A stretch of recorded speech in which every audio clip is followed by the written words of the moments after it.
Нет, вот нормально, Там не нормально. приходит вот- Не, на...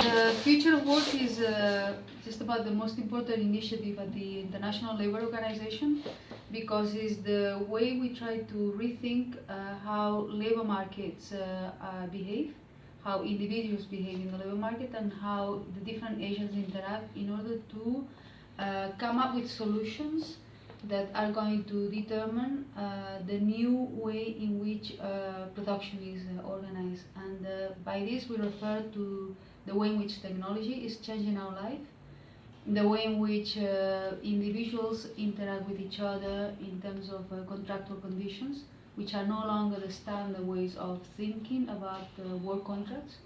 A few years ago we were still thinking about 8 to 9 contracts, full-time, staying in a job for 30 years, retiring and giving up the labor market with a very stable path. And these days technology is actually making us think very differently as to how we integrate ourselves in the labor market. And that actually affects all sectors. It's not just the classic way of production, manufacturing, but also the financial sector, the production sector in terms of textiles, and the new way in which we have to interact with our workers. So we are no longer going to expect to go to an office where we will be sitting in the same desk for 8 hours. It is likely that we will go to an office where we don't know what desk is going to be our desk for the day. We don't know who are going to be our colleagues. We don't even know how long the contract is going to last. And all these things are posing a lot of problems, questions, and we need to find new ways of thinking. How is it that we're going to define the labor market in the future? In which way technology, the new machines, the new ways of producing are going to make us interact with other people? How globalization is changing our lives? How technology is changing our lives? How is the care economy going to take a much bigger dimension? Because if we think about it, we have aging populations.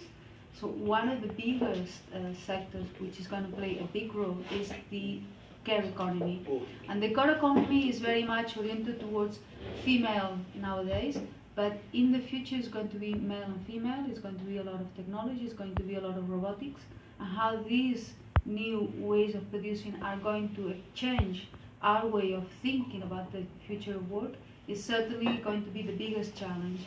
So whereas until maybe very recently financial sectors were an important sector for people to think about in terms of being able to participate in the labor market, finance is going to be more and more technology, it's going to offer less jobs to individuals, and it's certainly other type of jobs that will be driving the way in which we think about behaving in the labor market. And when I say labor market, I say our lives, because if we think about it, it is most of our day that we spend on a working period. And whether that might be actually something that will change in the future and is more leisure that will take part of our lives rather than work, it's something also to think in terms of the future of work. And I think this is what I want to say. Thank you very much. Bravo. Bravo. Thank you very much. Thank you very much.